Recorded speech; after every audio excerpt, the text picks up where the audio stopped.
Okay, so if you could maybe state your name and Okay.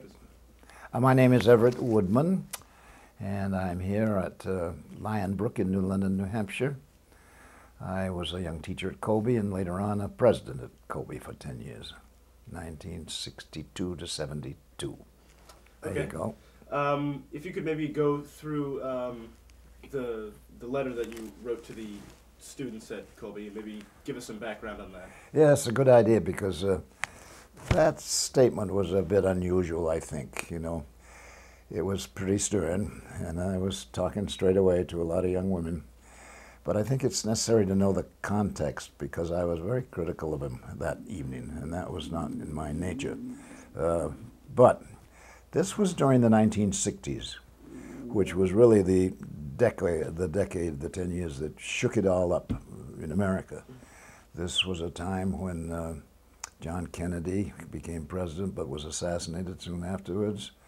It was a time of the Beatles, when music changed. It was a time when gays and lesbians began to come out, a very dramatic undertaking in the culture. Kennedy's brother, Bobby, was also assassinated. Then came Martin Luther King, same time. Then worse than that, Vietnam and Korea and the tragedy of Vietnam. Well, those are all things that I mention as part of this century, this decade that shook everything up.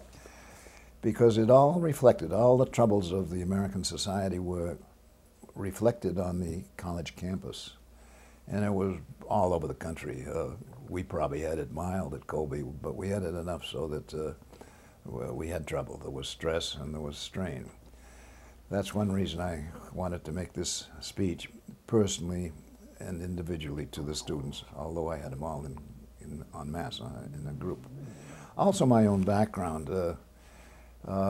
We were in foreign service for many years, and our job was to overseas, mostly in India, but also in Africa and East Africa and later on in Morocco. Our job was to make our country look good, to win friends and influence people. And I knew that education had an awful lot to do with that, so I was in the exchange of students, business, and all that. And it was very important to me that a college, particularly a good college like Colby Junior College for women, be attuned to the international world and sensitive to it and concerned about it. Also, speaking of women, that was the real reason, I suppose, that this speech came out of me, sort of spontaneous, really. In India, I was quite influenced by Mahatma Gandhi and his teachings about the importance of women, where he told people that if you want to change in old India, you've got to turn a lot of it over to the women. They're the ones that want to see children have some education. They're the ones that are concerned with the kids' health. And at that time, they were coming along so fast. They were the vice chancellors of some of the great universities. They were up in Parliament. They had, I think, over 50 women in their parliament, which is the same size as ours, whereas we had, what was her name, Margaret Chase Smith from Maine, just one woman. So that was all part of the context. Anyway, what happened was I guess it was when I was in Vietnam for a very brief period at the request of General Abrams, Creighton Abrams, and Ambassador Bunker, who called me out for another mission, which I'll tell you about if you're interested later. But anyway, I guess the students were raising hell.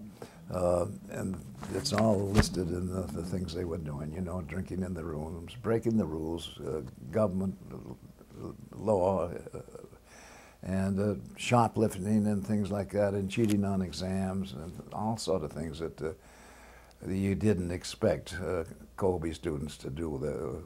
It was a high morale college, as it now is, and along with it went some high standards of behavior. So I think the deans just said to me, you're home now. I think it's time you talk to this student body.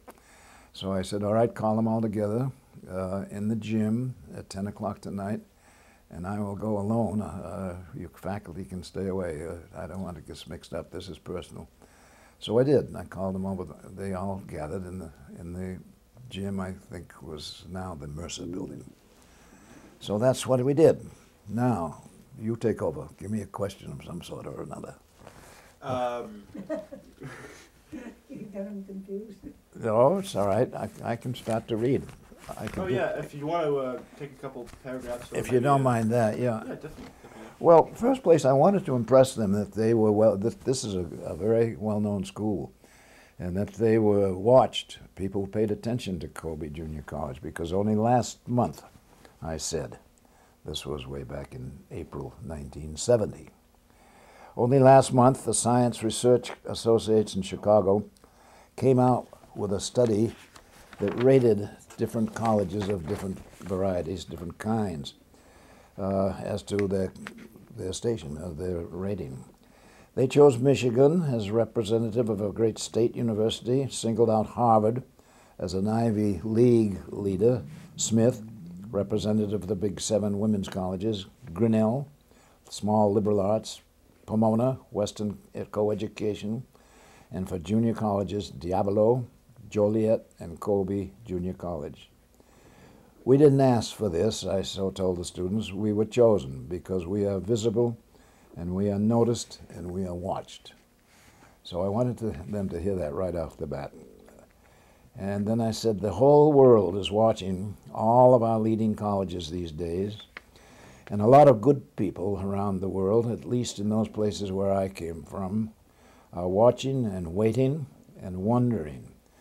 They're wondering about America and its colleges, watching the changing patterns of living and waiting for what will emerge, with doubt mixed with hope, anxiety blended with anticipation, the observation of peoples of ancient cultures watching new ones, the observations of older people watching younger ones, with reactions that include also condescension and amusement, confused curiosity, and frequently ill-concealed contempt. People all around the world were watching us very carefully, and I wanted those students to know it. In connection with these observations, what I want to say to you now is between you and me, at least for the moment. First of all, while I have accepted your proposal for parietals. That's what had happened the week before. They wanted parietals. Do you know what that means? Well, that's fascinating because I didn't know what it meant either.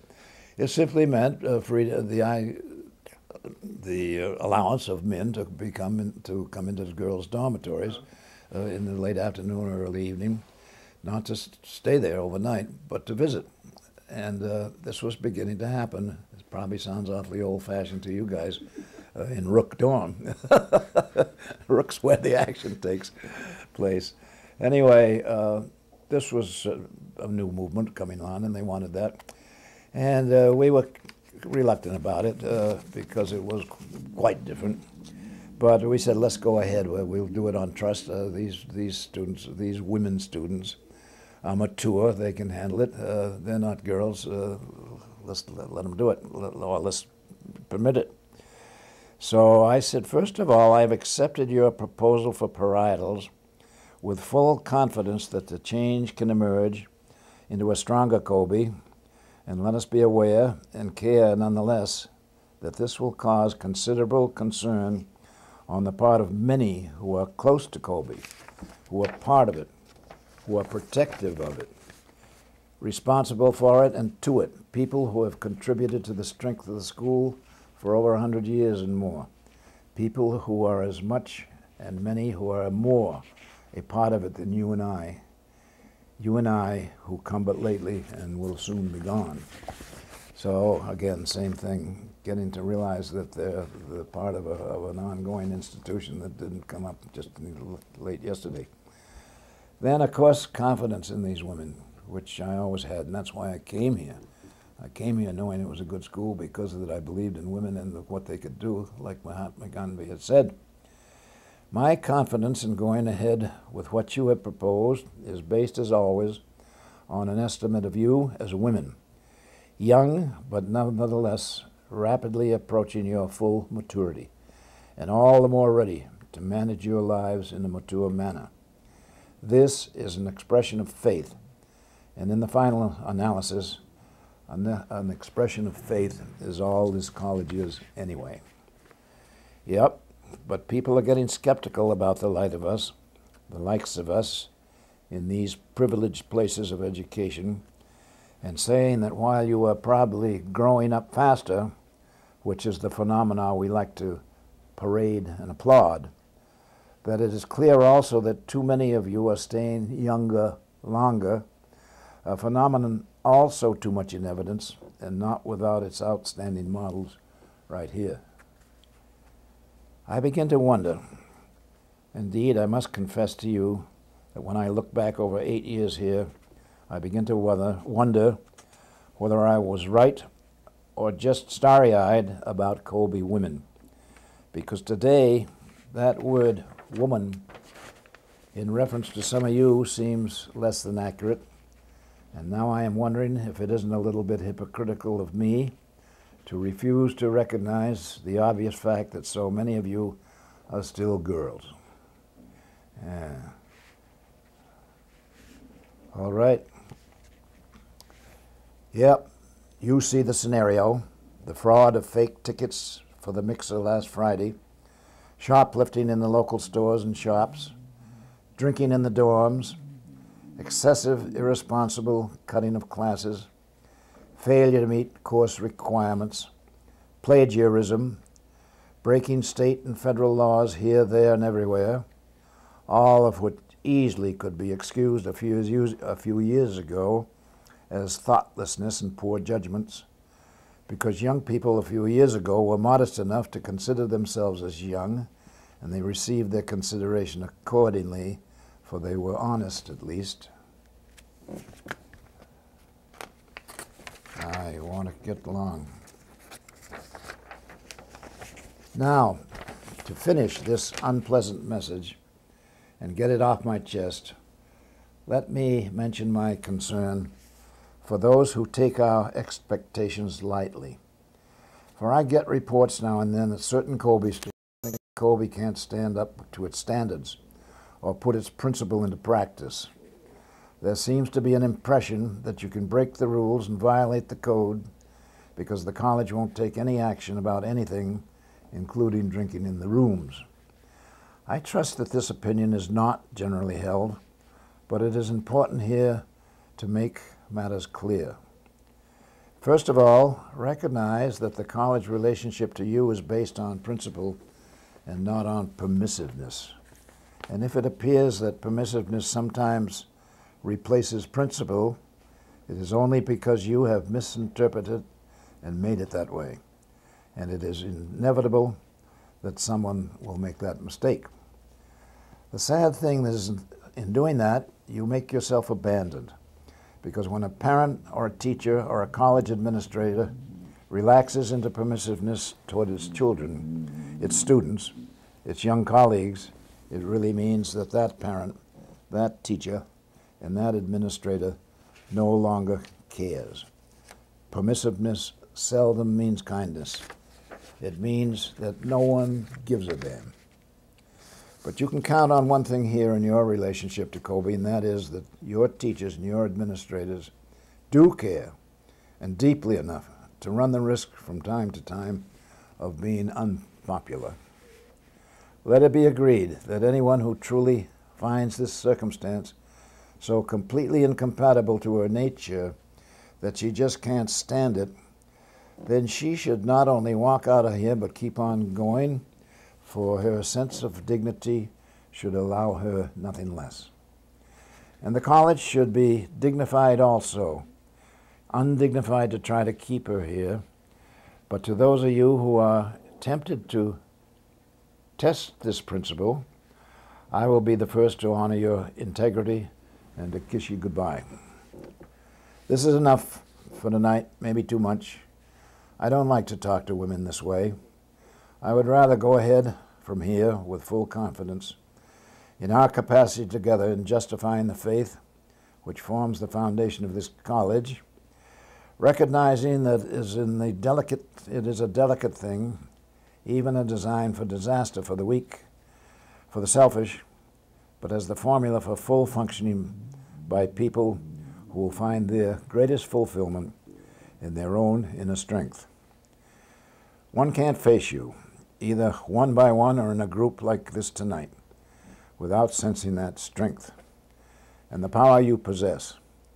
Keep it and use it positively, and know that you are not abandoned. Good night, good wishes. So, anyway, well, what happened? I think it shook them up a bit. But then they began to come around. They came over to the house that night. You remember Pooch? Mm-hmm. Began to sing. Mm-hmm. It was very moving. Anyway, We were all very much moved by this speech. it was an old-fashioned school. I guess it still is in many of its values and standards. I'm sure it is. It's a wonderful place, and it's been wonderful to have been a part of it and watch it grow and go from strength to strength like it is right now. Thank you.